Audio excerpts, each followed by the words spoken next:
Sudah harus kita balas.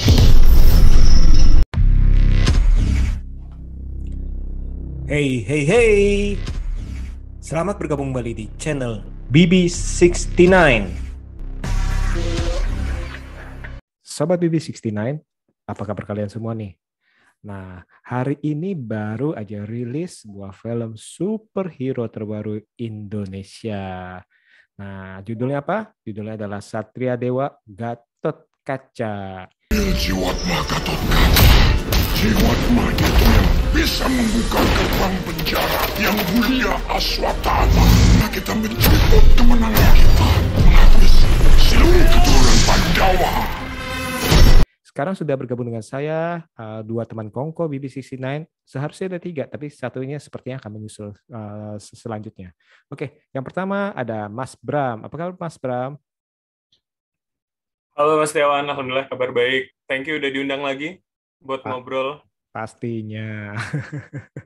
Nah, yang kedua ada Mas Fadli Jackson. Ini hubungannya sama Michael Jackson apa nih? Halo, thank you juga udah diundang di sini. Hubungan dengan Michael Jackson apa ya? Saya itu impersonator Michael Jackson. Oh, keren. Oke, terus sekarang masih bisa dong ya? Masih tetap ya. Oke, Mas Fadli ini dengan santai bareng gue gitu ya. Channelnya. Oke.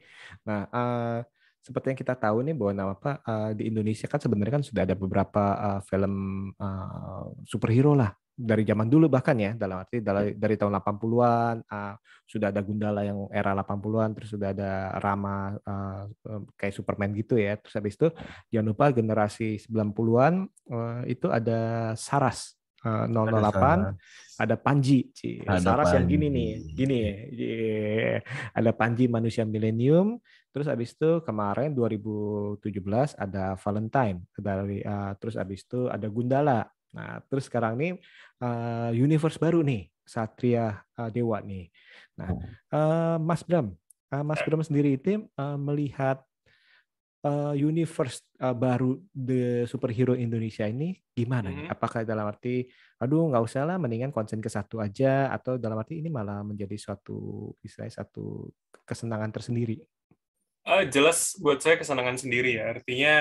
Artinya mungkin kita kan akhirnya kemarin mengenal Bumi Langit melalui Gundala gitu loh. Tapi jangan dilupakan bahwa sebenarnya masih banyak universe lain yang sebenarnya sudah ada sejak dulu. Misalkan Mas tadi mungkin ada yang kelewat di tahun 2012-2013 ada Bima Satria Garuda. Betul. Punyanya Reno Barak, itu juga sebenarnya akan menjadi universe yang baru juga sebenarnya.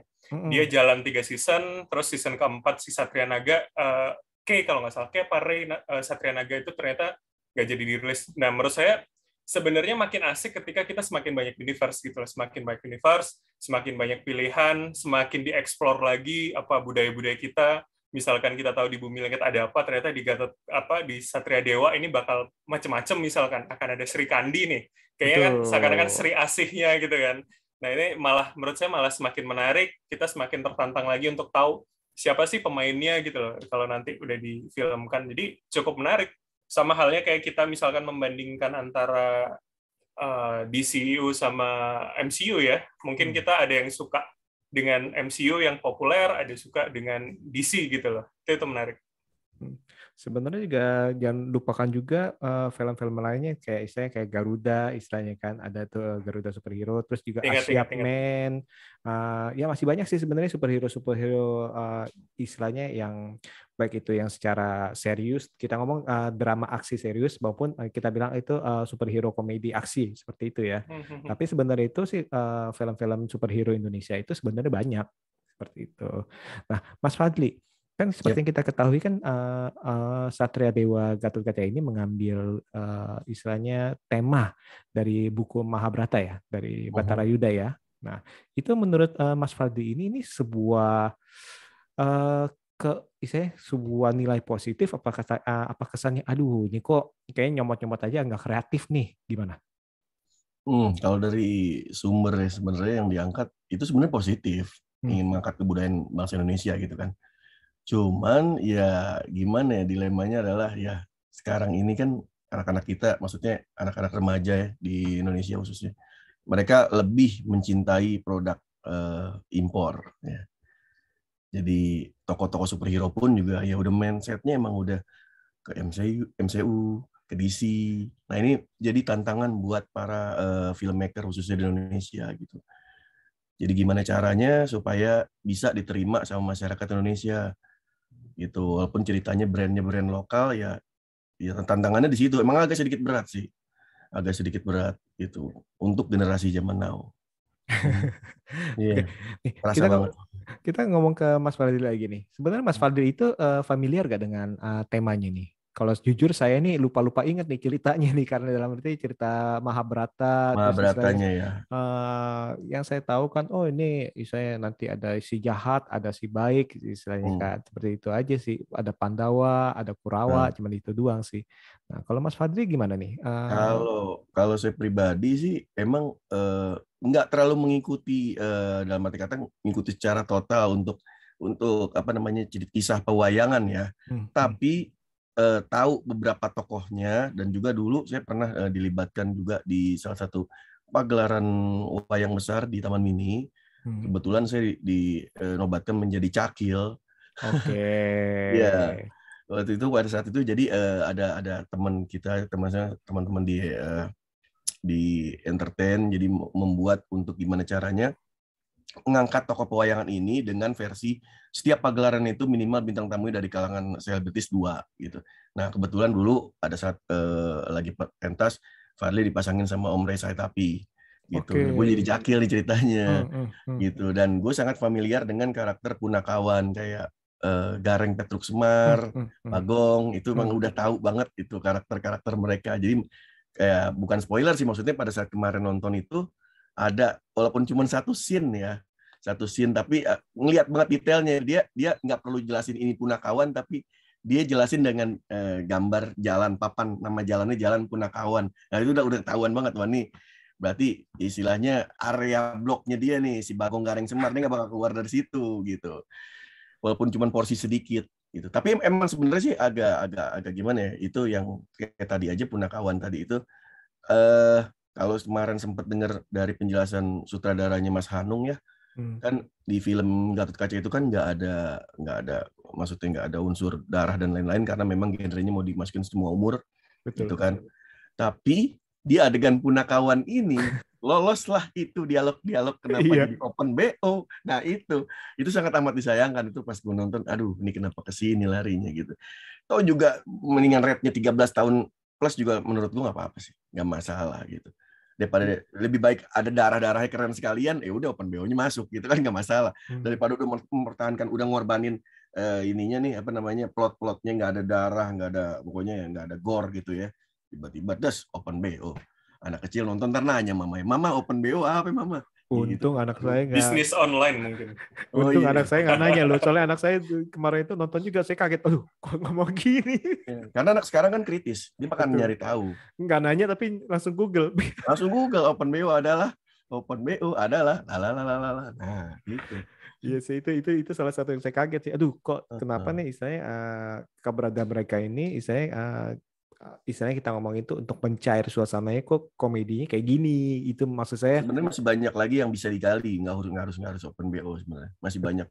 Dan saya percaya banget para pemainnya, Om Butet, terus Regen dengan smart komediannya. Itu banyak banget sebenarnya materi yang nggak perlu open BO bisa bikin orang ngakak kok gitu. Betul, itu saya setuju tuh. Justru pas ngomong open BO itu kayaknya agak cringe aja sih maksud saya, dan akan dipertegas ya bro ya, yang di terakhirnya ya Mas Butetnya ya, mempertegas lagi. Iya, jadi kayaknya kok berulang-ulang dalam arti apakah saya yang nggak dapet joke-nya atau memang joke-nya itu kurang tepat sih. Itu sih kalau menurut saya sih seperti itu. Nah, ini kan kebetulan kan Mas Fadli kan udah familiar dengan misalnya kita ngomong perwayangan kurang lebih ya. Nah, kalau Mas Bram gimana Mas Bram? Sebenarnya tidak terlalu familiar ya Mas. Cuman kalau kita ingat 5 tahun yang lalu ada Mahabharata yang diangkat di Antv kalau nggak salah. Jadi sebenarnya kita cukup generasi saya sebenarnya masih cukup mengingat untuk itu. Cuman memang kita tidak terlalu familiar dengan siapa sosok detailnya gitu loh. Hanya kemudian kita tahu Pandawa yang baik, Kurawa yang jahat. Itu sih sebenarnya kalau di generasi saya Mas. Oke. Dan penonton ini nggak apa? Ada, aduh, ini apaan sih ini? Aduh, ini bingung nih. Atau istilahnya nggak ada masalah kalau buat Mas Bram? Nggak ada masalah kok. Ini tuh sebenarnya sama, akhirnya kita mau tidak mau membandingkan dengan Gundala ya, karena superhero terdekat dan polanya kan sama. Mengenalkan banyak tokoh, mengenalkan banyak karakter, dan memang rasanya sengaja di-set sebagai pintu masuk gitu loh, untuk universe dan cerita-cerita berikutnya. Jadi menurut saya, kita sebagai penonton sebenarnya sudah terbiasa, penonton superhero terutama, itu sudah terbiasa untuk tidak perlu dijelaskan terlalu banyak gitu loh. Kita sudah terbiasa misalkan lihat MCU, tidak dijelaskan di sini misalkan, kita akan mencari referensi atau itu one day akan dimunculkan. Bahkan itu sebenarnya bisa menjadi celah untuk Satria Dewa Universe ini, untuk kemudian bisa tahu nih fans maunya arah kemana misalkan, untuk plot tertentu atau misalkan titik tertentu misalkan.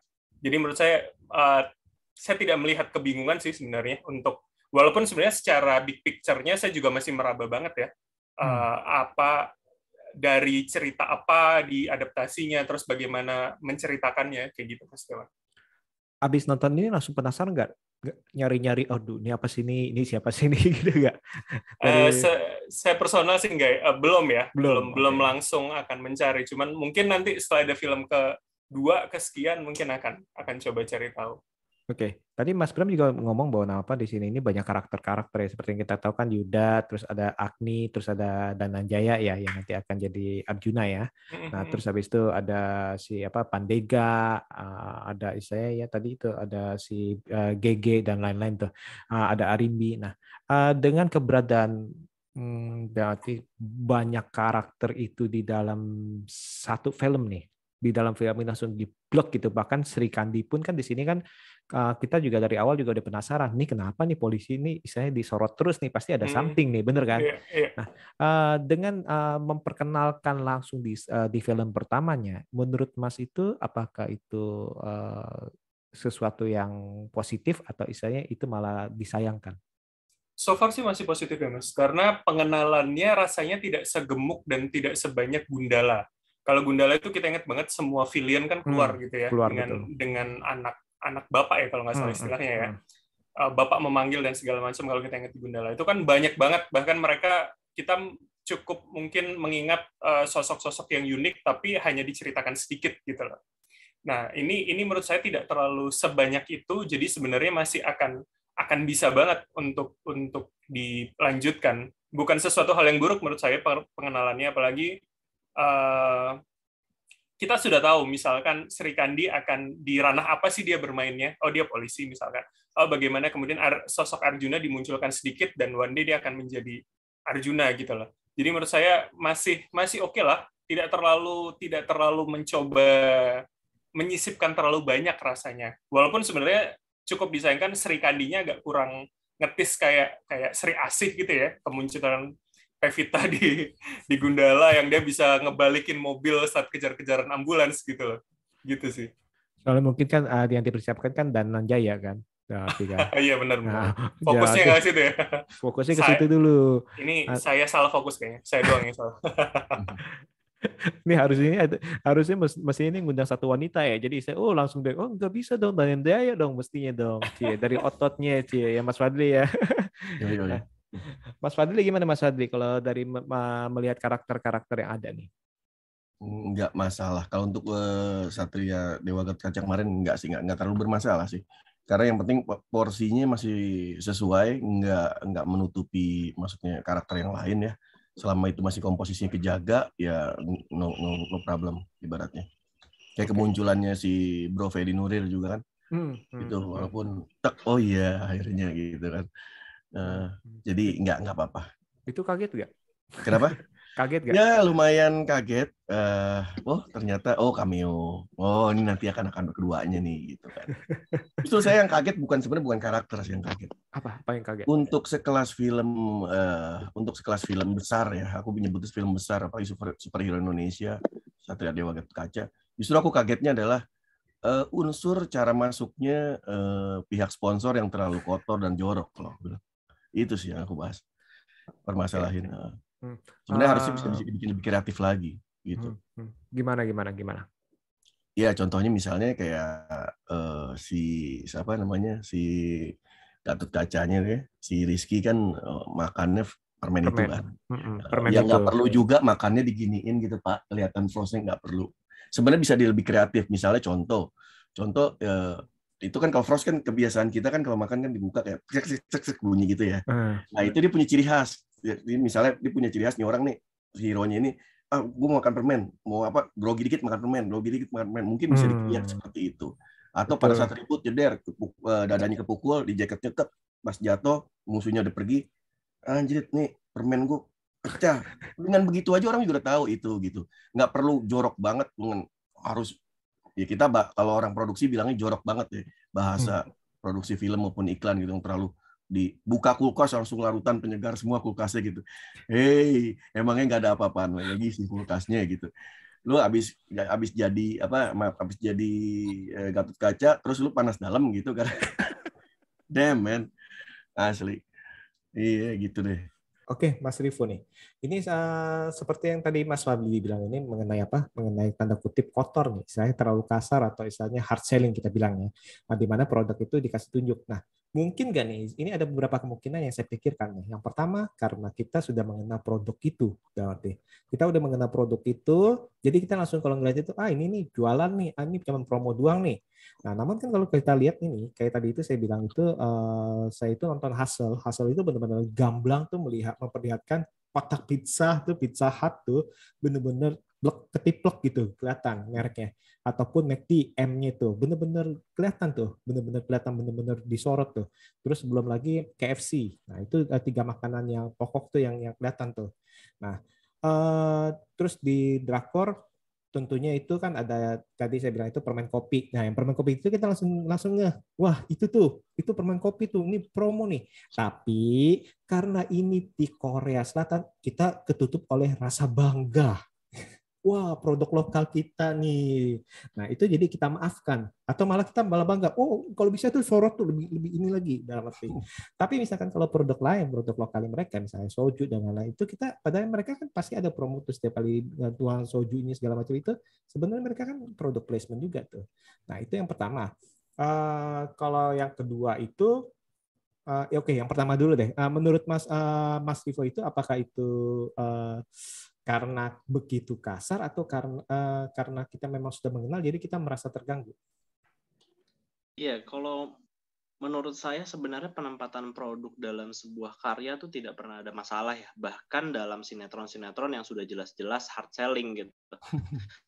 Jadi tidak pernah terganggu karena itu kepentingan industri pertama, tidak bisa dipungkiri gitu. Itu memberikan pemasukan yang besar dan menjadi modal mereka untuk memberikan karya kepada kita gitu. Karena tentunya kita sebagai pembeli tiket ataupun penonton nggak bisa berkontribusi banyak untuk modal mereka gitu. Makanya mereka juga membutuhkan modal. Dan yang kedua adalah product placement itu sebenarnya di setiap karya, di setiap negara itu terjadi, bahkan di film-film Hollywood, dan kita menganggap itu biasa saja. Tetapi memang kritik kita terhadap karya kita sendiri itu selalu besar gitu. Atensi kita terhadap karyanya, perhatian bisa plus bisa minus gitu. Minus kita menganggap itu jelek dan bahkan kurang baik. Tapi di satu sisi ada juga plusnya, yaitu orang-orang menjadi membeli produk itu yang memang dipasar sama buat filmnya dan juga produk yang mengiklan di film itu gitu. Jadi kalau menurut saya sebenarnya tidak ada masalah bahwa itu tepat atau tidak adegannya dan bagaimana penempatannya segala macam. Menurut saya nggak ada masalah karena memang dibutuhkan sesuai dengan kebutuhan industri. Toh kalau kita berada di area lain seperti seni pertunjukan, televisi, dan karya-karya pembacaan puisi misalnya, ada juga kok yang menempatkan produk tertentu gitu, karena memang bagian dari sponsor, dan itu sah gitu. Cuma memang sekali lagi, karena penonton dan juga masyarakat Indonesia itu pintar dan kritis gitu ya, bisa dalam arti baik dan arti kurang baik gitu, makanya atensi yang sangat besar membuat kita merasa bahwa penempatan itu kok kurang tepat ya gitu. Padahal sebenarnya ketika kita menikmati karya dari negara-negara lain itu tidak terjadi seperti tadi Mas Tiawan bilang ya. Ketika kita nonton film Korea, Hollywood itu tidak terjadi gitu, kayak sah-sah aja kok gitu. Tapi mungkin karena rasa kepemilikan kita besar terhadap karya anak bangsa, makanya kritik kita juga sangat besar gitu. Itu yang terjadi sih di film-film. Terutama kemarin Gatot Kaca ya, yang juga menjadi perbincangan di media sosial soal penempatan produk itu. Oke. Nah, Mas Bram setuju nggak, Mas Bram? Setuju kalau perspektifnya adalah soal ini ya, soal itu yang kemudian membiayai gitu loh. Oh, itu oke lah, kita paham semua. Tapi menurut saya memang saya tidak terlalu suka kemudian sebagai penonton melihat itu oke, terlalu jelas iya, tapi terlalu banyak aja produknya buat saya ya secara pribadi. Kalau kemudian seperti larutan penyegar ada dalam kulkas, permen yang kemudian dimakan, atau mungkin kemudian produk lain yang diperlihatkan, atau e-commerce, saya ingat kalau tidak salah ada beberapa. Nah itu kan kemudian terlalu sering aja dengan jangka waktu yang pendek gitu loh, sehingga kita notice-nya itu cepat. Oh ini kan ini ada tadi ya, habis itu ada ini lagi dan segala macam. Sebenarnya kalau mau bilang di luar banyak banget kan. Kayak misalkan ingat di Power Rangers 2017, si villain utamanya, si Rita, tiba-tiba makan di Krispy Kreme gitu tanpa ada penjelasan kenapa dia harus makan di toko donat itu misalkan. Walaupun disambungin ceritanya, oh sumber daya yang dicari ada di bawah Krispy Kreme gitu. Itu kan kotor banget ya rasanya ya kalau kita sebagai penonton. Tapi ya harapannya ke depannya nggak yang seburuk itu juga gitu loh, dan mungkin bisa lebih soft lagi untuk produk diperlihatkan ya. Saya mencontohkan misalkan kayak kita ingat di medio 2010 mungkin ada Malam Minggu Miko, web series yang kemudian ada di TV, itu sebenarnya menjadi salah satu yang menurut saya cukup halus untuk mengenalkan produk gitu loh. Apakah baju yang dipakai, misalkan melalui gelas yang ada di meja dan segala macam.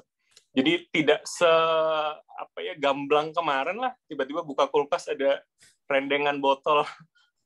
Entah itu nggak ada gambar badak atau kaki 3, saya lupa deh.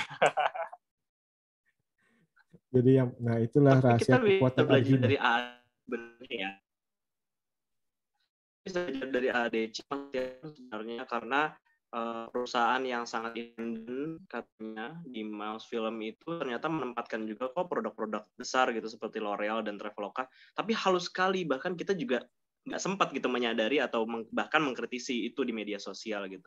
Sebenarnya bisa, dan sepakat sama Bram untuk mengurangi intensitasnya supaya tidak terlalu banyak kemunculannya. Itu membuat kita mungkin sebagai penonton tidak terlalu terganggu dan tetap mendapatkan pesan dari sponsor itu gitu. Nah, ini yang akhirnya itu pada pemikiran kedua saya nih, karena kemarin itu saya juga sempat diskusi juga di podcast sebelah juga nih, yang pemikiran saya kedua itu, mungkinkah dari istilahnya dari para sponsor itu mendikte, berarti misalnya nih Mas Fadli, di film kamu ini pokoknya ini saya punya permen harus di-shootnya kayak gini nih, pokoknya harus ada adegan ini, ada adegan kasih lihat, buka, makan, ini tutup. Nah, gimana Mas Fadli? Mungkin nggak kayak gitu? Kalau dari pihak sponsor, biasanya yang pernah saya alami nih, ketika saya syuting 2009 film Hantu Biang Kerok, itu film bioskop ya, horor. Itu biasanya ada dua tipikal sponsorship nih ya, pihak sponsor yang ada yang memang nitip, dalam arti kata contoh kayak misalnya Telkomsel, billboardnya dia mau ambil. Jadi tapi di scene-nya adalah ketika saya di mobil lewat terus kelihatan ada billboardnya. Itu fun aja gitu. Nah, ada lagi Sony Ericsson, kalau misalnya nanti coba cek di YouTube udah banyak kan film itu Hantu Biang Kerok. Si cewek Kamelia Radisti pas lagi mau tukeran nomor handphone sama gue di bar, di cafe gitu. Dia sampai megang, akhirnya kesulitan sendiri pada saat take gitu. Dia pengennya pihak sponsor tuh nanti pas keluarin handphone, ngasih nomor handphone, bener-bener diginiin banget, megangnya nggak boleh, jari tuh nggak boleh nutupin logonya dia, sedangkan logonya si Sony Ericsson itu kan di belakang adanya posisinya. Jadi sampai susah bener ngasih gitu. Itu sampai take berulang-ulang, gue inget banget pas lagi syutingnya. Akhirnya berapa kali take, sutradara langsung mutusin, udah nggak usah kayak gitu, natural aja. Nggak masalah, orang juga tahu itu handphone Sony Ericsson gitu. Ya akhirnya nggak apa-apa juga, fleksibelnya tetap ada, placement yang penting halus sih gitu. Dan kita juga harus bedakan antara kayak konsep film lebar dengan sinetron. Kalau sinetron kita nih setiap hari di TV, wah itu mah udah dah, jangan dinilai dah, itu sih udah. Kalau bisa dicemplungin gitu ya. Ada tiang ngambang, ada soal itu sih, ada billboard, tiangnya tiba-tiba dikali, ada tiang nongol, ada billboard, bisa aja deh Pak, yang penting duit masuk. Selesai. Kalau layar lebar, gue setuju tadi, Bram, jangan mengganggu kita yang lagi nonton gitu. Maksudnya, oke, gue tahu itu ada produk mie, ada produk Fanta, minuman atau apapun, tapi ya udah tahu, tapi jangan mengganggu ritme keseriusan fokus kita di dalam filmnya gitu. Itu sih yang gue pernah alamin gitu sih selama gue beberapa kali syuting. Ya. Jadi untungnya si Agni tiba-tiba ngomong, Mas Yuda, saya lapar nih. Oh tunggu, tenang, saya ada instan. Nah, Caranya itu kita buka, kita rebus airnya, kita masukin. Oh ini bumbunya digunting, kan ada ya. Waktu itu saya kebetulan itu ada di TV kayak gitu tuh. Di TV. Dimasukin ini, itu ada loh. Ada Pak. Cara masaknya dikasih lihat gitu. Ada Pak. Nah, mau dibuka harganya nggak Pak? Berapa? Sekali begitu 2,5 juta tuh Pak. Oh, kalau itu saya rela. Iya, tiap hari. Iya, talentnya tiap hari segitu. 2,5, antara 2,5 sampai 4,5. Gimana Mas Bram, Mas Vivo, rela gak dibayar untuk segitu? Mau lah kalau saya sih. Di luar honor ya, di luar honor sebagai talent ya. Kalikan sebulan Pak, lumayan. Iya, bayangin aja itu 30 episode ya. Semua orang butuh uang, cuma betul, balik lagi negosiasinya kita sebagai sineas ataupun talent gitu ya. Apakah kita bisa negosiasi untuk tidak mengorbankan karya kita gitu, tertutup dengan sponsornya gitu, atau bahkan sebaliknya memang menerima 100% apapun arahan gitu. Itu kembali ke negosiasi. Betul. Jadi saya itu otomatis ya kembali nanti apakah, dan istilahnya tadi itu pihak sponsornya apakah demand, pokoknya kalau kamu mau saya sponsorin ya harus kayak gini. Ada juga ya udah terserah nih, pokoknya ini yang penting ada istilahnya, yang penting garis besarnya gini-gini, nanti kamu masukin gimana lah, cari cara sendiri kan, mungkin ada yang kayak gitu ya Mas Fadli ya. Betul. Enak tuh kalau dapatnya kayak gitu, kalau maksudnya klien sponsornya kayak gitu. Tapi ada yang unik loh. Waktu itu gini, ada salah satu brand, gue nggak bisa sebutin, sorry. Di film gue Persembahan Terakhir The Movie 2015, ada satu sponsor. Dia oke lah, mau chipnya gede banget itu, mau naruh produknya. Tapi begitu dikasih skrip, dia nanya dulu, pasti baca, maaf Mas Fadli, ini peran utamanya ada meninggal satu, ada mati ya karakter satu ya. Langsung nggak jadi bro, nggak jadi. Udah jadi dia tuh benar-benar sampai merhatinnya sedetail itu. Jadi dia nggak mau karakternya mati, walaupun penjahat nggak boleh mati. Gitu. Kenapa Pak? Iya soalnya CEO kita nggak mau kalau ada unsur kematian, katanya bisa bawa brandnya jadi jelek lah, plus segala macam. Udah akhirnya nggak jadi. Ya habis soalnya, ya kan di sini kan ada yang mati karakternya gitu. Tapi harus hidup, tetap hidup. Baru dia masuk. Nah terus nggak dihidupin lagi? Hah? Nggak bisa lah Pak, ceritanya hancur. Gara-gara itu kan. Ya cerita nanti di ending itu dikubur, tangannya keluar gitu, di negosiasi nggak bisa. Hidup lagi nggak bisa Pak. Waduh, Dr. Strange dong kalau itu. Iya makanya ada yang tipikal antik-antik kayak gitu, klien ada tuh. Oke, ya kan? Jadi take it or leave it lah bagi mereka. Oke, you take it or leave it. Jangan ngorbanin karya, sayang. Oke, menarik. Ini sih menarik. Oke, kita kembali lagi ke Satria Dewa Gatot-Kaca nih. Nah, Mas Rivo, dari film ini yang paling menarik apa nih kalau bagi Mas Rivo? Yang paling menarik adalah sebenarnya penggambaran bagaimana membuat si cerita wayang ini menjadi kekinian, adaptasi ceritanya menjadi sangat anak zaman sekarang gitu ya, dan memperkenalkan bintang-bintang muda untuk memerankan karakter yang mungkin pernah dihidupkan oleh para penulis di ratusan ataupun ribuan tahun yang lalu gitu. Itu yang menurut saya belum berhasil dan masih menggantung dan juga banyak banget PR gitu ya di film Gatot-Kaca gitu. Tapi setidaknya Mas Hanung dan tim juga sudah mencoba gitu membawa cerita wayang ini ke anak muda. Setidaknya anak muda sekarang mulai membicarakan siapa sih Gatot-Kaca dan siapa tokoh-tokoh wayang lain gitu. Tapi menurut saya hal yang menarik itu sih bagaimana mereka bisa mentransformasi ini menjadi sangat kekinian gitu. Pilihannya kan antara berhasil ataupun tidak berhasil gitu. Ya, dan menurut saya belum, karena masih banyak sekali pekerjaan rumah, terutama dari detail-detail di dalam film itu, tidak hanya dari cerita ya, tapi bagaimana penggambaran pusaka, penggambaran kostum, kemudian gerak-gerik si pahlawannya gitu. Itu banyak sekali yang bisa kita kritisi gitu. Tapi saya penasaran apakah si pemeran-pemeran ini gitu mereka mencari tahu lebih banyak dan juga mendalami siapa sih Gatot-Kaca, siapa sih Sri Kandi dan tokoh-tokoh yang ada di Gatot-Kaca itu gitu. Itu menarik sih, karena jangan-jangan mereka belum tuntas mempelajari itu karena terbatasnya waktu gitu, sehingga kita tidak merasakan bahwa mereka benar-benar sosok Gatot-Kaca dan pahlawan-pahlawan itu di dalam cerita wayang gitu. Karena sejatinya film dan juga acting itu kan adalah percaya gitu, membuat orang lain percaya. Dan saya sebagai penonton sih belum merasakan. Kita masih melihat Rizky Nazar, Yasmin Apar dan juga tokoh-tokoh lain sebagai diri mereka sendiri gitu. Belum sepenuhnya berubah menjadi karakter yang dibutuhkan di cerita wayang. Jadi bukan karena dimodernisasi jadi nggak terasa? Enggak, pasti bisa kok. Pasti bisa, saya yakin sekali gitu. Bagaimana Gundala yang mungkin dulu dibaca sama orang tua kita bisa ditransformasikan dan tidak berubah terlalu banyak, dan kita tidak melihat Abimana sebagai Abimana gitu, tapi Abimana sebagai Gundala gitu. Itu bisa kok gitu. Memang ini genre yang baru dibahas dan juga dibuat di Indonesia. Jadi menurut saya nggak apa-apa banget kita belajar dari situ. Semoga nextnya juga film-film superhero Indonesia bisa belajar dari Gundala dan Gatot-Kaca bahwa masyarakat kita tuh sangat mencintai superhero-nya, sangat membaca gitu ya, sangat banyak mencari tahu. Semoga nextnya juga detailnya juga diselesaikan gitu, PR-PR itu. Oke, menarik. Nah, kalau Mas Bram gimana Mas Bram? Ada hal-hal yang menarik lain nggak yang misalnya yang nyangkut di hati? Oke, yang saya garis bawahi malah soal CGI-nya ya. Walaupun kemudian banyak review dan banyak juga yang berkomentar bahwa jelek banget. Ya oke lah, tidak sesuai ekspektasi dan segala macam. Tapi buat saya ini one step ahead gitu loh dibandingkan dengan per superheroan lain yang ada di Indonesia. Saya kemarin juga diskusi sama Rivo, kita bilang bahwa kita bandingkan misalkan dengan Gundala atau misalkan dengan siapa? Wiro Sableng atau Bima Satria Garuda, terakhir di 2015 ada movie-nya juga. Itu ya kita melihat yang berbeda gitu loh. Kita melihat pertarungan akhir yang dia dengan terbang itu kan semua orang akan bicara itu mirip Superman gitu kan. Betul. Apalagi di video Mas Fadli. Kalau saya lebih mirip Neo sama ini Mr. Smith di Matrix nggak sih?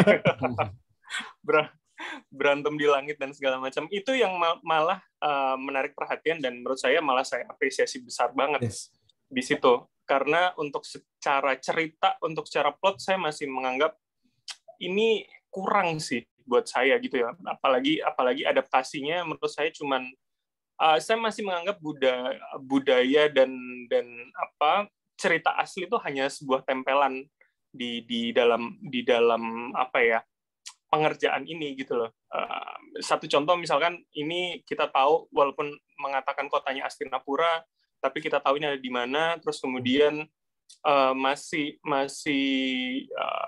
berlogat logo dan segala macam. Menurut saya itu menjadi concern tersendiri sih. Hari ini cukup banyak misalkan film yang mengangkat kedaerahan misalkan.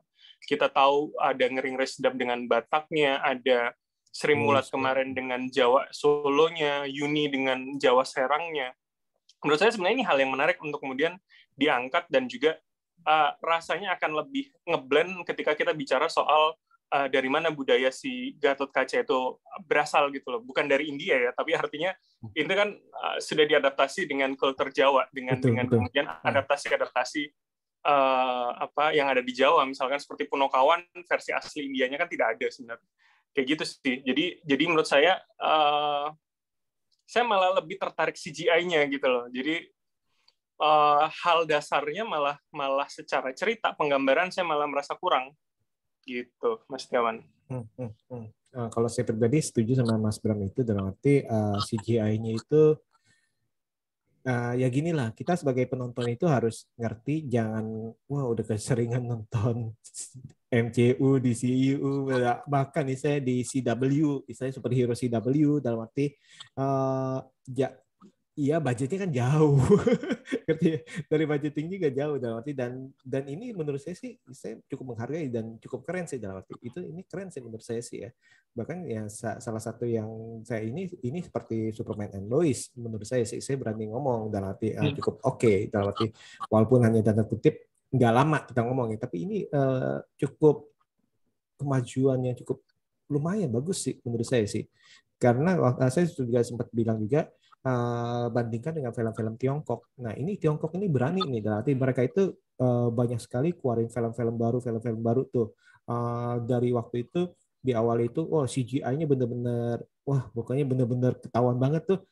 Tapi mereka berani tuh, keluarin terus, akhirnya itu sekarang ini makin halus berarti. Nah akhirnya kan tadi itu learning by doing kalau menurut saya sih ya, dan akhirnya kan mereka kan menjadi lebih expert seperti itu. Ini kan jauh dibandingkan dengan Garuda di 5-10 tahun yang lalu gitu loh Mas, yang kita semua kaget melihatnya waktu itu ya. Iya betul, setuju, kayak Bima, Garuda, terus habis itu Valentine kan pakai CGI banget, full CGI ya. Dan ya tadi yang saya bilang itu ya emang kita harus menghargai dan ini kemajuan sih dalam arti bagi beberapa orang bilang mungkin ini kurang banget nih, masa sih cuma segitu doang ya, tapi ya kita kan balik lagi kan tadi itu soal pendanaan segala macam ya. Nah, kalau Mas Fadli gimana nih? Ada yang hal-hal yang menyangkut di hati gak sih? Yang menyangkut di hati ya. Menyangkut di hati, kalau gue sih suka scene-scene yang si karakter utama Rizky lagi berantem tapi sebelum jadi juga kaca. Yang di jalanan. Oke, yang di jalanan yang kejar-kejaran itu lebih, ya, lebih di gang. ngelihatnya kayak yang di gang tuh, yang parkur walaupun istilahnya sebutnya semi parkur lah ya, lompatin tangga pendek kan. Nah, itu gue lebih suka gitu, lebih kelihatan naturalnya. Terlepas dari CGI ya. Kalau CGI ya gue memposisikan pada saat gue belum, ya kemarin itu masuk teater, gue udah buang jauh-jauh yang namanya MCU, DC segala macam. Gue nggak mau ekspektasi ke sana. Kenapa? Karena ya udah nggak fair deh ibaratnya. Kalau lu mau bandingin film kita dengan MCU, ya jauh. Mendingan jangan ekspektasi, buang aja. Yang penting lu enjoy nontonnya, ya lu respect karya anak bangsa gitu. Karena ya kalau kita boleh flashback dikit, ya hari gini dapat investor untuk bikin film. Jangankan film superhero, film biasa aja deh. Sekelas yang misalnya Pocong Ngesot gitu ya, itu udah ampun, udah alhamdulillah banget kalau seorang filmmaker tuh udah dapat investornya itu udah alhamdulillah banget gitu. Nah, ini apalagi ya seorang Hanung dipercaya untuk nge-direct film ya Gatot Kaca dengan budget yang pasti besar, gue tahu banget gitu. Ya udah, kita tuh bersyukur gitu. Terlepas dari hasil yang memuaskan ekspektasi atau enggak, ya nggak apa-apa. Yang penting terima aja dulu. Ya berdoa lagi mudah-mudahan di kedepannya makin banyak lagi investor-investor yang bisa makin trust, makin percaya lagi. Karena dalam produksi perfilman khususnya itu yang paling tersulit adalah menemukan investor dalam pembuatan sebuah film itu, karena gue pernah ngalamin hal itu. Wah, ini menarik nih. Sebenarnya perlu nggak sebuah negara mempunyai dana khusus untuk perfilman? Perlu dan ada. Dan ada. Di Indonesia pun ada. Ada ya. Dan ada kan, cuman kan tapi nah, off the record tapinya.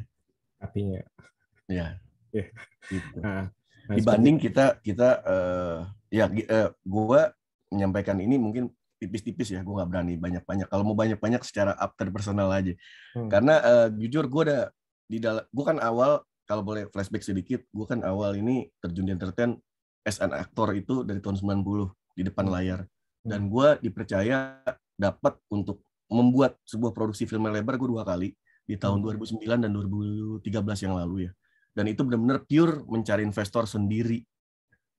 Tanda kutip, bukan dari bantuan negara gitu kan. Nah, tapi kalau yang gue lihat kemarin, gue discuss sama teman gue yang terlibat di film Menjelang Maghrib, Bang Helvi, terus Reza ada juga kan, yang coba, Fat nih ada nih dari negara begini. Aduh Pak, ribetnya Pak, itu istilahnya budget, kasarnya maaf kata ya, budget misalnya dari atas gope, ntar cut, ujung-ujungnya sampainya ke kita ya tipis-tipis lagi, ya gimana gitu. Sama aja ibaratnya, bro, gue mau jadi investor lo nih, ya bikin film bisa nggak? Modal berapa Pak? Modal 500 juta bisa nggak buat layar lebar? Ini orang baru nih, main iya aja bisa Pak, siap Pak, oke, langsung tanda tangan jeder. Begitu tanda tangan baru kasih tahu, bikin film apa Pak maunya Pak? Saya mau bikin film tentang alien nyerang bundaran HI. Mana dapat 500 juta, ngaco. Nah kayak gitu ibaratnya. Gitu. Jadi kadang-kadang lucu sih. Harusnya tuh disupport yang kayak gitu. Hal tersulit ya itu, mencari investor. Soalnya kayak di beberapa negara luar juga mereka itu ya itu ada dana khusus sih, dan di Indonesia sih ada dana khusus. Semoga kedepannya ini nih dengan melihat kreativitas, terutama kreativitas para sinias-sinias baru ya. Karena dalam arti ini salah satu yang kita lihat ini, sinias-sinias baru itu ternyata banyak yang bergeliat nih dalam arti. Jadi bukan hanya yang istilahnya sutradara yang itu aja, ya istilahnya udah senior. Ini saatnya kan regenerasi seperti itu, dan ya semoga ini justru yang kemarin itu kan mulai timbul tuh ya, didanain, dan semoga sih makin oke sih seperti itu. Oke, tadi ini Mas Fadli kan kita udah ngomongin hal yang menarik nih. Nah, kalau yang kekurangannya apa nih? Kekurangan Selain tadi produk placement. Oh, yang amat mengganggu gue ini sih satu lagi baru ingat gue. Cut scene-nya gue terasa terganggu sih dari awal film sampai habis. Gue nggak tahu kenapa ya, kayak ibaratnya gini, contoh kecil misalnya. Ini orang mau pindah dari rumah, mau pindah ke pasar misalnya. Tahu-tahu nggak ada di sini gitu. Kayak gak ada prosesnya apa gimana. Gue keganggu jujur aja pas nonton. Dari awal tuh. Pas awal logo masuk segala macam masih enak gue. Begitu udah masuk pengadeganan teng cerita kok mental ke sini, kok kayak mental. Gue nggak tahu kenapa.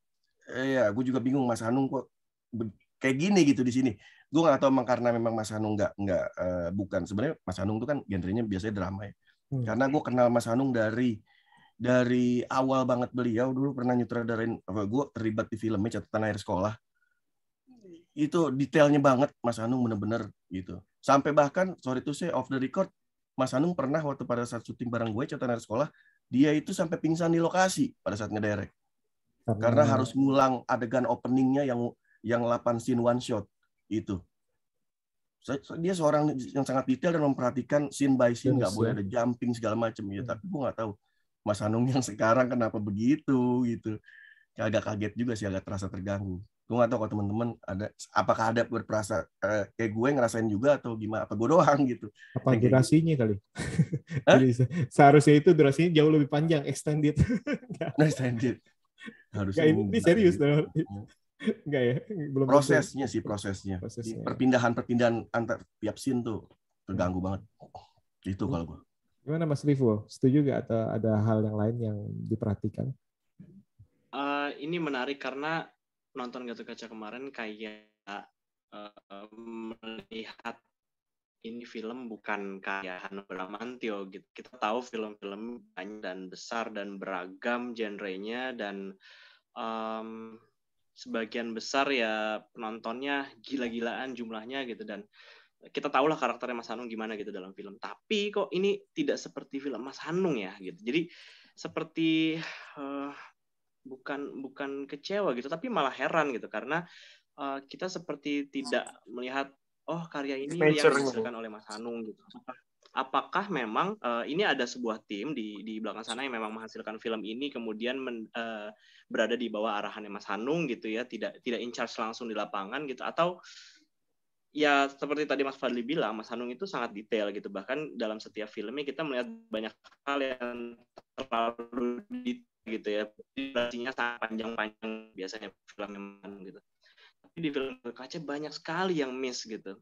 Jadi sangat disayangkan ya, tidak hanya cut-to-cut gitu, tapi detail-detail soal pusakanya, soal bajunya, soal dialognya yang ada satu dialog yang belum selesai itu tapi kepotong, itu sayang banget. Itu harusnya tidak terjadi gitu. Kemudian apalagi ya? Banyak sih dari mulai alur cerita, penjelasan soal cerita wayangnya, kemudian juga menyebutkan apa yang tahu di mana gitu. Jadi banyak sekali detail yang membuat saya menyaksikan ini benar Mas Hanung bukan sih gitu. Karena di awal pementasan kemarin, di awal show kemarin juga di premiere, Mas Hanung membuat merilis disclaimer gitu ya, menyebutkan disclaimer banyak sekali gitu.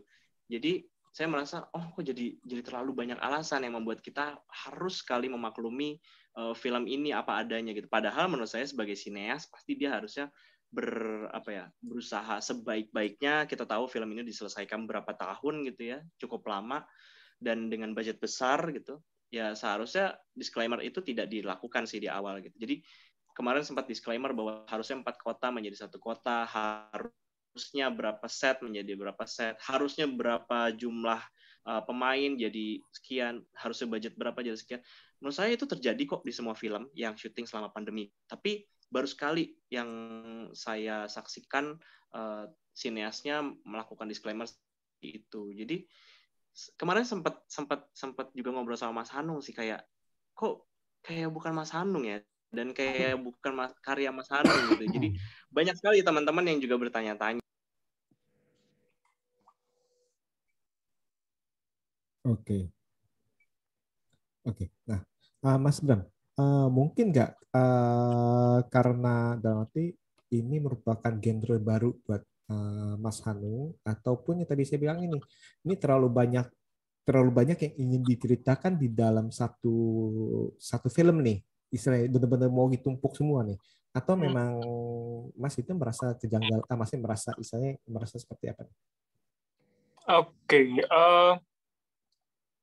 Menurut saya ini rasanya terburu-buru aja, belum waktunya keluar sudah harus dikeluarkan rasanya.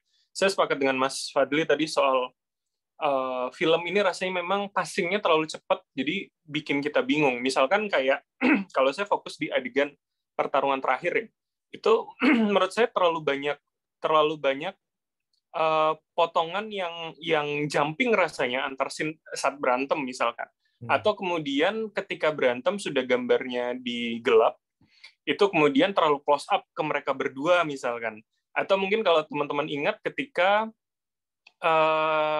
waktu ibunya Yuda mati terakhir, meninggal waktu terakhir, itu kan rasanya terlalu close up sehingga jaraknya terlalu dekat antar pemain gitu loh. Yang rasanya kayaknya kalau film superhero dengan lebih wide, gambarnya lebih enak deh, misalkan kayak gitu. Jadi menurut saya memang detail-detail yang seharusnya ada di filmnya seorang Hanung Bramantyo itu tidak dirasakan di sini. Mungkin apakah itu karena memang terbatas waktu dan segala macam. Jadi menurut saya memang saya tidak menyalahkan plotnya atau misalkan terlalu banyak karakter, begitu menurut saya enggak, karena sekali lagi menurut saya sudah pas, seperti yang saya katakan di awal, ini tidak terlalu gemuk seperti Gundala misalkan, tapi akhirnya eksekusi yang kurang matang aja, kayak finishing touch-nya belum selesai nih, tapi udah keluar. Gitu sih, Mas. Oke. Komedi-komedinya perlu nggak? Yang mana misalkan?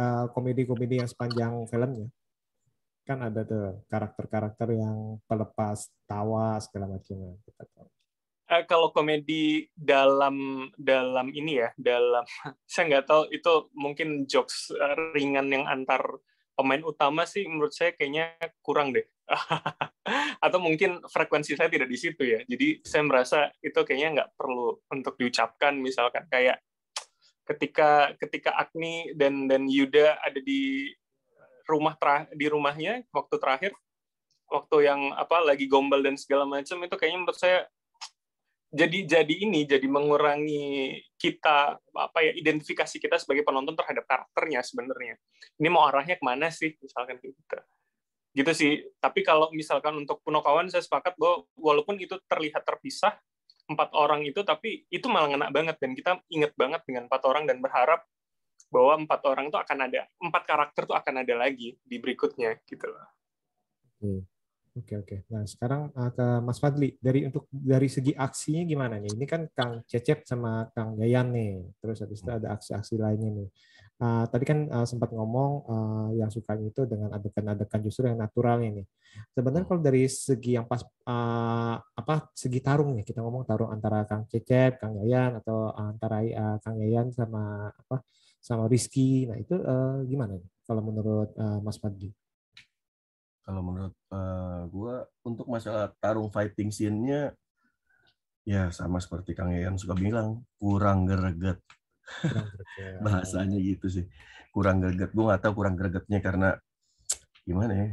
Ya sebenarnya sih faktornya mungkin karena seperti yang Mas Hanung bilang ya kemarin itu. Jadi ini kembali ke rating umur ini nih yang dipatok. Jadi Pakem ini mereka kan rating umur. Mereka maunya mungkin dari pihak produser, eksekutif produser maunya ke SU semua umur gitu kan. Nggak mau sampai terlihat di 13 plus atau bahkan 17 plus itu. Jadi ya terlalu sederhana sih fightingnya kalau gue lihat ya begitu ya, terlalu sederhana. Gitu. Bahkan ketika adegan tembak-tembakan gitu juga yang dengan pasukan-pasukannya gitu ya, ada yang cewek pakai double loop segala macam brand sih. Matinya terlalu gampang, terlalu simpel banget. Hilang gitu. Nggak, udah padahal di hati pas nonton tuh udah ngarepin, wah ini bakal begini nih, ini bakal begini nih, gini. Tapi ya kesian aja jadinya explore-nya agak kurang ke explore gitu. Jurus-jurusnya standar. Itu dia. Malah kalau nggak tahu ini, kalau saya pribadi tuh ngelihatnya ini kok kayak pas fighting itu terlalu banyak katu ya istilahnya. Katu-kat, iya. Katu-kat dalam arti sayang sih, dalam arti saya sempat ngomong juga ini mirip kayak Snake Eyes. Jadi istilahnya koreografinya ini nggak kelihatan, ataupun kayak Tekken 3 istilahnya yang wow katu, udahlah itulah. Maksudnya ini sih sayang nih, ada Kang Cecep, ada Kang Yayan. Harusnya dari gaya-gaya sebelum berantemnya udah keren banget istilahnya, tapi pas itu kok editing ini sih kalau menurut saya sih gimana Mas Wadi? Ya mungkin bisa juga, ya gue juga nggak tahu, mungkin bisa barangkali faktor X-nya adalah durasi untuk latihannya ya, coachingnya. Kalau yang gue lihat mungkin bisa berpengaruh di situ, karena mengingat film ini juga kan pas masa pandemi ya. Betul. Barangkali waktunya singkat gitu, jadi ya bisa aja. Karena itu, terus juga kedua, ya beberapa talent yang kita tahu, bahkan main talent kan bukan dari basically aktor yang fighting atau aktor laga gitu. Dan daya ingat seseorang itu untuk adegan fighting, jujur itu kan pasti beda-beda. Betul. Gitu.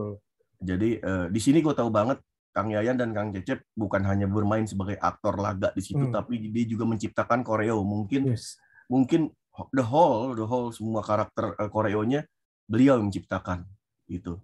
Dan gue yakin 100%. Kenapa? Karena gue ya lagi-lagi gue pernah terlibat di The Raid 2. Gitu. Gue langsung di situ aja, walaupun peran gue nggak penting, tapi gue ikut 30 hari Pak latihan itu kan. Iya. Dan Iko, Kang Cecep, Kang Yayan sama Pak E, satu lagi ada Pak E nggak dilibatin kadang di belakang layar. Mereka berempat ini kan benar-benar grup yang solid, dalam arti kata mereka aktor oke, tapi ada istilah gini, ada lu ada gue gitu. Kita selalu menciptakan koreo untuk fighting ini kita harus ciptakan gitu, untuk berbagai pesanan untuk film A, film B, film C gitu. Nah kembali lagi tingkat produksinya nih, punya nggak waktu yang lama untuk bagusin koreonya, latihannya gitu, dan aktornya siapa aja, mau nggak? Nah ada lagi faktornya lagi, mau nggak si aktor ini benar-benar digenjot sampai mateng. Ini benar-benar ya sorry to say ya, waktu Fadli di The Raid 2, walaupun gue salah satu orang yang korban deleted scene, yang akhirnya scene gue sama VJ Daniel pada saat itu gue ke delete, tapi gue bangga. Kenapa? Di situ gue tahu banget asli kita 30 hari latihan naik turun gedung sampai muntah-muntah Pak, kayak gitu doang untuk choreo fighting. Dan ketika kita latihan itu benar-benar diukur skala presentasinya. Ini 40 ya powernya ya seorang Iko gitu, ini 40 ya. Besok lagi latihan ini 50 ya, 60 ya. Begitu syuting 90 minimal sampai 100. Jadi kalau misalnya adegan gue misalnya sama Iko nendang perut gue sekali, tiba-tiba tendangannya 25 kali di take ulang dengan power 100, bonyok perut gue Pak. Nah, apakah mau seorang aktor di gitu? Dan benar-benar kayak ospek, push up lo, misalnya sampai 50 kali, kuat gak? Apaan begini? Lari lu, kalau misalnya telat dikit lari soal muter. Mau nggak aktornya digituin gitu? Pada saat itu gue ngeliat pakai mata kepala gue langsung seorang Zack Lee kayak gimana gitu di tempatnya ya. Kita semua kan satu ruangan semua, satu aula semua gitu. Dan gue pada saat itu takut banget, makanya ya jujur aja dulu gue takut banget sama dia kalau lagi di lokasi, lagi di latihan, lagi apa, gue diam aja. Karena gue tahu gue paling deketnya sama Pak E. Kalau Pak E gue suka kadang-kadang curhat. Pak E ini gimana, koreonya gimana, gini. Dan dari daya ingatnya juga kan, soalnya kan kalau salah dikit kepukul kitanya. Betul. Gitu. Betul. Nah, ada beberapa aktor kita yang tipikalnya kalau lagi acting, aduh gue nggak mau kotor. Pas kepukul jatuh, aduh gue mau tetap keren. Iya gue tahu lu keren. Tapi nggak juga begitu kepukul, wah muka lu masih keren bro. Nggak gitu konsepnya. Ya lu jelek-jelek aja kepukul gitu, nggak masalah. Nah, ada kayak gitu juga. Faktor-faktor X-nya banyak banget. Nah, gue nggak tahu nih di Gatot Kaca. Tapi kalau feeling gue waktunya kurang untuk prepare itu, untuk penggojlokannya. Itu sih. Sama tadi yang semua umur ini ke situ arahnya. Pengaruh ya. Jadi nggak bisa diekspor antara Kang Yayan dan Kang Cecep, bahkan Kang Yayan dengan siapa namanya Rizky. si Gatot Kacanya. Sama dia. Itu sih faktornya. Rizky. Iya. Iya, menarik sih Darawati. Darawati memang yang tadi bilang itu bahkan tim koreografi fighting pun kadang-kadang itu seringkali kan punya tim stuntman tersendiri ya, karena mereka harus benar-benar walaupun latihan untuk produksi film ini, tapi setidaknya itu mereka udah bertahun-tahun jadi istilahnya ngomong apa udah ngerti, bisa ngomong dikit udah ngerti gitu ya Mas Fadli ya, seperti itu. Nah tadi kan ngomong nih si Mas Fadli ngomong Kang Yayan menyeramkan, tapi kan kita lihat nih kemarin ini Kang Yayan kayak di Ben and Jody, bahkan di The Raid itu gregetnya bikin kita ketawa, terus di Ben Jody juga bikin kita nyengir, di sini apalagi nih. Nah Mas Rivo melihat Kang Yayan dengan celutukannya seperti itu dengan tampang serius gimana? Menurut saya itu menyenangkan ya, karena kita akhirnya melihat sosok yang lain gitu. Karena tentunya penonton akan bosan kalau melihat Yayan dan Cecep berantem dengan di satu frame dengan koreo yang bahkan sebagai penonton awam tidak bisa kita bedakan itu karakter fighting apa dan dari mana asalnya. Jadi menurut saya penting banget untuk mereka juga turut berakting gitu ya. Entah mereka menjadi karakter yang lucu ternyata, entah mereka menjadi karakter yang happy atau karakter yang galau atau apa, itu menarik sekali gitu. Dan progres itu ada di Mas Yayan dan Mas Cecep. Kita melihat di beberapa film mereka menjadi karakter-karakter yang berbeda gitu. Tetapi sayangnya seperti tadi sudah dijelaskan sama Mas Fadli, banyak sekali hal-hal yang miss gitu ya dari mereka berdua tuh.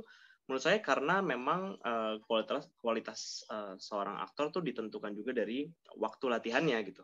Apakah mereka orang-orang yang latihan rutin, apakah mereka juga punya waktu preparation, tidak hanya untuk reading gitu ya, tapi juga untuk fighting. Dan apakah ensemble cast-nya ini semuanya punya waktu dan juga usaha yang sama besarnya seperti Kang Yayan dan juga Kang Cecep gitu. Karena tidak terlihat gitu. Jadi kita melihat mereka berdua berantem gitu, sementara yang lainnya ya udah mungkin adegan fighting seadanya gitu.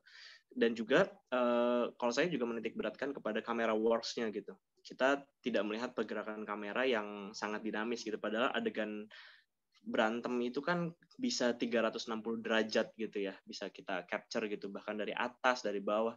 Tapi itu tidak terjadi. Jadi kita hanya melihat muka, tangan, kaki, udah itu aja gitu. Dan juga gambar wide keseluruhan gitu. Yang mana membuat berantemnya menjadi kosong dan juga tempelan semata. Padahal adegan fighting di dalam cerita superhero itu memainkan peran gitu. Apalagi di awal kalau teman-teman ingat ketika ada adegan pencegatan Gatot Kaca dengan beberapa sekelompok preman gitu ya, ada kelompok Kurawa, ada karakter yang perempuan itu memegang kapaknya juga tidak memegang kapak yang kita percayai bahwa dia juga seorang yang bisa berantem gitu. Jadi ini sebenarnya mereka berlatih atau tidak sih? Itu pertanyaan yang muncul sepanjang film sebenarnya gitu. Jadi selain Kang Yayan dan juga Kang Cecep, saya tidak merasa para pemain ini berlatih dengan cukup gitu ya. Bukan berlatih dengan baik, tapi apakah mereka punya waktu berlatih dengan cukup gitu. Jangan-jangan mereka terbatas waktu sehingga tidak bisa total dalam adegan fighting-nya gitu. Sayang sekali. Betul. Memang sih sekali lagi preparation ya. Tapi pre istilah kita ngomong. Pre-produksi dulu yang dimatangkan sih. Oke, ini menarik. Nah, pertanyaan terakhir nih, Mas Bram. Overall film ini gimana nih? Harus misalnya layak ditonton atau ya udahlah skip aja lah. Masih layak ditonton. Masih sangat layak ditonton, bahwa dengan segala catatan kita selalu optimis dengan film nasional, apalagi ini genre baru superhero. Saya sebagai penikmat superhero sangat mendorong superhero lain di berbagai universe untuk muncul gitu loh, dan saling bersaing sehat ya. menunjukkan signature di masing-masing semestanya. Ini menarik. Kita ingat ada Vault yang sampai sekarang juga belum keluar, itu pasti juga akan punya warna sendiri, gimana kemudian universe-nya Bumi Langit, dan segala macamnya. Jadi menurut saya ini layak banget untuk ditonton, paling enggak untuk menanamkan menempatkan satu spot di kepala kita bahwa ada Gatot-Kaca dan Satria Dewa gitu loh. Once akan keluar lanjutannya, kita nggak perlu nonton lagi karena kita udah punya bekal nih. Jadi menurut saya masih layak banget lah. Oke, Mas Rivo gimana Mas Rivo? Skip or nonton? Nonton pastinya, karena saya langsung next-nya adalah Sri Kandi, di Bumi ada Sri Asih gitu ya. Menarik. Jadi Gatot-Kaca sangat menarik untuk ditonton, tidak cuma dikritisi ya, tapi maksudnya masih bisa dinikmati gitu, karena saya sekali lagi mengapresiasi Mas Hanung dan juga tim untuk mengangkat cerita wayang ini menjadi lebih modern dan juga kekinian, sehingga transformasinya tidak hanya terjadi di generasi saya, generasi kita gitu, tapi adik-adik lain yang nanti lebih muda lagi bisa kenal siapa sih Gatot-Kaca, siapa sih tokoh pewayangan lain, dan menurut saya itu perlu. Salah satu cara yang paling efektif ya bukan buku pelajaran ya, tapi film gitu. Dengan audio visual ya biasanya, lebih cepat tangkapnya. Betul. Oke, Mas Fadli, masih berharap nggak universe ini akan berkembang? Masih dong, pasti dong. Terus harus lagi berkembang lagi, ya kan? Dari Satria Dewa, dari Bumi Langit, dari manapun lagi, gue nggak tahu universe yang bakal ada. Pokoknya masih harus ada lagi, biar ada genrenya makin banyak lagi film Indonesia gitu. Terus juga wajib nonton juga semua. Nggak apa-apa lah. Pokoknya masih enak, masih bisa ditonton aja. Ibaratnya, ya sorry to say, kalian semua buang duit 40.000 misalnya gitu, jangan dihitung. 40.000 kalian itu bisa menentukan masa depan film Indonesia gitu. Jadi makin sineas kita tuh makin semangat lagi berkarya. Karena kan ya seperti tadi kita udah bahas sama-sama gitu. Ya sangat amat banyak tingkat kesulitan dalam sebuah produksi, terutama di krusial awal, yaitu mencari investor, ya kan? Nah, gitu itu paling seru, suka dukanya, dari mulai lucu, kadang-kadang ada pengalaman lucunya, ada pengalaman menyebalkannya, macem-macem, sampai tuh film benar-benar digodok, dan proses syuting pun juga nggak luput dari yang namanya kesalahan.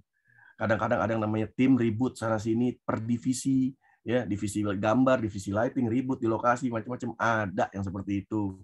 Gitu. Jadi perjalanan berat nih Gatot-Kaca, gue yakin perjalanan berat. Bahkan kemarin sempat lihat di grup, ya kan, di grup juga udah mulai ada drama-drama nih ternyata dari bagian kostumnya Satria Dewa Gatot-Kaca. Drama apa lagi nih, ya kan? Nama saya tidak ada di credit title, Pak. Gitu.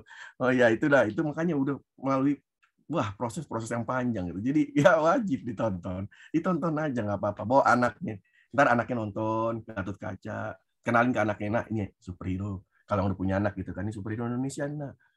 Ntar anaknya nanya, ini emang iya ya Indonesia? Iya. Emang dia siapa? Temennya Iron Man, namanya Gatot-Kaca. Gitu aja dulu. Yang paling nggak anak kecil tahu, ini Gatot-Kaca gitu. Jadi mengubah mindsetnya dikit-dikit. Tapi bukan nanya soal open BO ya. Nah, kalau nanya open BO, pikirin lagi tuh, jelasin aja ke anaknya langsung, bisa, nah nanti install kasih namanya micet, begini gitu, nah sekalian bisnis online gitu. Sebutin itu mereknya, logonya masukin micet di situ. Aduh, kacau. Oke. Ini kalau ngomongin ini nggak bakal habis-habis nih istilahnya mengenai produksi filmnya. Oke, ini terima kasih banget nih untuk Mas Fadli, Mas Bram, Mas Rivo nih untuk ngobrolin Satria Dewa Gatot-Kaca yang saya sendiri ini merasa yakin dan benar-benar berharap nih bahwa ini film memang bukanlah film yang perfect, bukanlah film yang sempurna, karena setiap film nggak mungkin sempurna menurut saya ya. Pasti ada istilahnya dalam arti ada kekurangan maupun ada kelebihan. Semoga di istilahnya Arjuna nanti kita berharap nih kekurangannya ini semakin dikikis dan kelebihan yang CGI-nya yang banyak orang puji-puji, bahkan kostum yang banyak orang puji, itu semoga bisa ditingkatkan lebih lagi. Oke, sekali lagi thank you banget nih Mas Fadli, Mas Rivo, Mas Bram nih. Terima kasih untuk hari ini. Semoga kita bisa berjumpa di lain waktu. See you. Thank you banget. Bye-bye.